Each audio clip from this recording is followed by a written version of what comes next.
వెంకటస్వామి గారు ఏం చెప్తారు వీళ్ళ కామెంట్స్ మీద కావచ్చు. అదేవిధంగా ఇప్పుడు ఈ ఫామ్ హౌస్ల అంశం మళ్ళీ ఒక్కసారి తెరపైకి తీసుకొచ్చారు నిన్న. నిజంగా అవి ఆ ఫామ్ హౌజులు వాళ్ళవి ఎఫ్టీఎల్లో కావచ్చు, మరొక దగ్గర కావచ్చు ఉన్నాయనుకోవచ్చా? ప్రభుత్వ భూములు ఉన్నాయంటారా? నిన్న సబితా ఇంద్రారెడ్డి కూడా ఆయన కోట్ చేశారు, ముఖ్యమంత్రి గారు కోట్ చేశారు, 3 కొడుకులకు 3 ఫామ్ హౌజులు ఉన్నాయని చెప్పేసి. కానీ ఆమె కూడా నిన్న మాట్లాడింది, ఎక్కడున్నది చూపించండి, నా కొడుకు ఒక ఇల్లు కడుతున్నాడు తప్ప, అది తప్ప మా కుమార్తె ఇంకెక్కడ లేదు, ఎక్కడున్నా చూపించండి. ఇలాంటి దిగజాడు రాజకీయాలు చేయడం మా వల్ల కాదు, మేము అలా చేయము అనే విధంగా కూడా ఆమె కామెంట్ చేసి. ఇప్పుడు మొత్తం టోటల్ ఏ ఇష్యూ తీసుకున్నా దాన్ని పొలిటిసైజ్ చేసేటువంటి దౌర్భాగ్య స్థితి దేశ రాష్ట్ర రాజకీయాల్లో ఉందండి.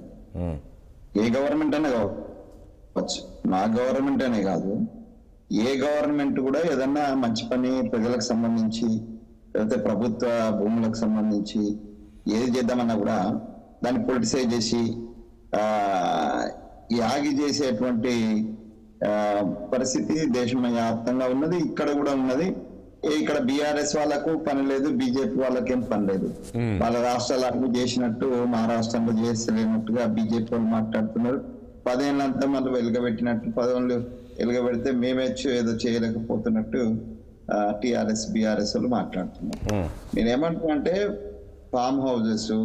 ఫామ్ హౌస్ మామూలుగా ఇప్పుడు కేసీఆర్ ఇక్కడ ఫామ్ హౌస్ కట్టుకున్నాడు కదా, ఎర్రవెల్లి సంథింగ్, ఆ ఫామ్ హౌస్ కి అయితే ఎవరు పోలు కదా. అట్లాంటి వాటికి ఏవైతే బఫర్ జోన్ లో ఉన్నాయో, ఏవైతే ఎల్టీఎఫ్ లో ఉన్నాయో వాటిని అక్రమ కట్టడాలుగా అక్రమంగా ఉన్నాయి కాబట్టి వాటిని కూల్చేస్తాం అంటున్నాం. దాంట్లో లేని వాళ్లకు భయమే లేదు. ఒకవేళ కేటీఆర్ది గారిది కాకపోతే, కేటీఆర్ది గారి అయినా కాకపోయినా జన్వాడది ఒక బఫర్ జోన్ లో ఉంటే కూల్చాల్సిందే, దాంట్లో రెండో ఆలోచన లేదు. ఉందంటారా? కాదు వెంకటస్వామి గారు, KTR farm house KTR farm house ఉందంటారా? నేను ఏమంటున్నా, బఫర్ జోన్ లో ఉందా, ఎఫ్టీఎల్ ఉందా, కేటీఆర్ ఉందా? మీరు అది సర్వే చేయించారా? కేటీఆర్ది అని మేము కేటీఆర్ది అని ఆయన కాదు అని అంటున్నది కాదంటున్నాడు. కేటీఆర్ అయితేంది కాదేంది, అది బఫర్ జోన్ లో ఉందా లేదా అనేటువంటిది ఇంపార్టెంటా, లేకపోతే కేటీఆర్ దా లేకపోతే వెంకటస్వామి గారిదా అనేది ఇంపార్టెంటా? చెప్పండి. మరి ఎందుకు కూల్చట్లేదండి మీరు? నాకు ఒక మాట అడుగుతాను. మీరు స్టార్టింగ్ లో ఫస్ట్ కేటీఆర్ ఫామ్ హౌస్ అన్నారు, ఇంకోటి అన్నారు, కానీ అవన్నీ వదిలేసి మళ్ళీ ఇటు ఎక్కడ ఈ పేదల ఇల్లు కూల్చడానికి వస్తున్నారంటే ఏం చెప్తారు మరి? పేదలు ఇప్పుడు సార్ మీరు దీన్ని కలపొద్దు దయచేసి. ఇది ఈ హైడ్రాకి సంబంధించినటువంటి బఫర్ జోన్, దీనికి సంబంధించిన మూసి ప్రక్షాళన, ఈ 2 అంశాలను కలపొద్దు, కలిపి మాట్లాడు. ఇవి వేర్వేరు అంశాలు. మూసి ప్రక్షాళన అనేటువంటిది ఒక అంశము, ప్రాజెక్టు. మూసికి హైడ్రాకి సంబంధం లేదు సార్, మూసికి హైడ్రాకి సంబంధం లేదు కదా. మూసి ప్రక్షాళన ఒక project, and the buffer zone దానికి సంబంధించి అంటే ఈ మూసీలో కూడా పర్యావరణ ప్రాంతం అనేది వస్తున్నప్పటికీ మూసీ ప్రక్షాళన అనేది ఒక సపరేట్ ప్రాజెక్ట్ కదా. అది దాన్ని ప్రక్షాళన చేయాలనేది మేము కాదు కదా, గత ప్రభుత్వాల నుంచి నిరంతరం కొనసాగుతున్నటువంటి అంశం. ఇది ఇవాళ కాదు కదా, 30-40 ఏళ్ళ నుంచి కొనసాగుతున్నది. ఇప్పుడు వేరే వాళ్ళు ఇట్లాంటి ప్రాజెక్ట్స్ వేరే దగ్గర చేస్తే ఏమాడి, నిన్నటికి మొన్న సుప్రీంకోర్టు కూడా అంటుంది అసలు ప్రార్థన మందిరాలు కూడా రోడ్ల మీద ఉండకూడదు, ఏ ప్రార్థన మందిరం అయినా పర్లేదు అనేటువంటి సుప్రీంకోర్టు వర్డిక్ట్ కూడా వచ్చింది. అట్లాంటిది మూసీ పరిహార ప్రాంతం నుండి వరదలకు గురయ్యే పరిస్థితి, లేకపోతే అక్కడ ఉన్న మూసీ ప్రక్షాళన, మూసీ ప్రక్షాళన దాని సుందరీకరణ కంటే నేను ప్రక్షాళన అంటున్నా. ఈ ప్రక్షాళనలో 2-3 అంశాలు ఉన్నాయి.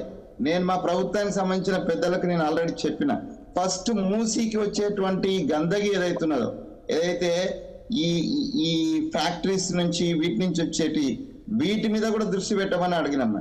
వాటి మీద దృష్టి పెట్టాలి. అది మొత్తం నాలా నీళ్ళని వచ్చేసి ఆ గలీజ్ అంతా వచ్చేసి అలా చేరుతా ఉన్నది. దీనికి సంబంధించి ఒక ఆల్టర్నేట్ కూడా చేయాలి కదా. సో అది చేసిన తర్వాత దాంట్లో వచ్చినటువంటి మలినాలు వీటికి సంబంధించి ప్రక్షాళన కాదు. వెంకటస్వామి గారు, నేను ఏమంటున్నాను, వెంకటస్వామి గారు వెంకటస్వామి గారు మీరు చేస్తున్నది కాదండి, మీరు చేస్తుంది బాగుంది, ఓకే, మూసి ప్రక్షాళన అన్నారు బాగుంది. కానీ ఈ ప్రక్షాళన చేసే సమయంలోనే అక్కడ ఎవరైతే నిరుపేదలు ఉన్నారో వాళ్ళకు ఒక దగ్గర మీరు ఎక్కడ చూపించడమో, వాళ్ళకు పునరావాసం కల్పించడమో, లేకపోతే డబల్ బెడ్రూమో మరొకటి ఇచ్చి వాళ్ళు స్వచ్ఛంగా ఖాళీ చేసి వెళ్ళి మీరు చేస్తే బాగుండేది కదా. ఈ రోజు ఈ పరిస్థితి వచ్చేది కదా. మాది కూడా బాధ్యత. అది ఆల్టర్నేట్ చూపించకుండా అది పేదవాడ ధనవంతుడా అనేటువంటిది కాదు, కానీ ఒక పౌరుని యొక్క ప్రాథమిక హక్కు, జీవించే హక్కు. ఆ మధ్య కిషన్ రెడ్డి గారు ఒక లెటర్ రాసినారు, సహజ న్యాయానికి విరుద్ధంగా ఉంది కాబట్టి. ఇది ఒక పాజిటివ్, అది కన్స్ట్రక్టివ్ అప్రోచ్ ఆఫ్ ది ప్రతిపక్షంలో ఉన్న వాళ్ళు ఒక కన్స్ట్రక్టివ్, దానికి సహజ న్యాయాలకు విరుద్ధంగా ఉంది అన్నారు.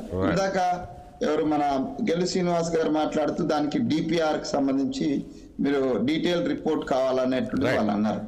సో భాష గారు కూడా అదే చెప్తున్నారు. మేము దీన్ని ఒప్పుకుంటున్నాం, మేము దీన్ని తిరస్కరించడం లేదు. దీన్ని మేము ఏదో మా ఇష్టం వచ్చినట్టు మేము చేస్తాం. ఇది మేము ప్రజాపాలన అన్నప్పుడు ప్రతిపక్షం యొక్క కన్స్ట్రక్టివ్, నిర్మాణాత్మకమైనటువంటి ఆలోచన సూచనను మేము సాధారణంగా ఆహ్వానిస్తేనే అప్పుడు ప్రజాపాలన అవుతుంది. డెఫినెట్ గా మేము ప్రజాపాలన కిందనే ఉన్నాం. వాళ్ళందరి ఆలోచనను సూచనను మేము తీసుకుంటాం.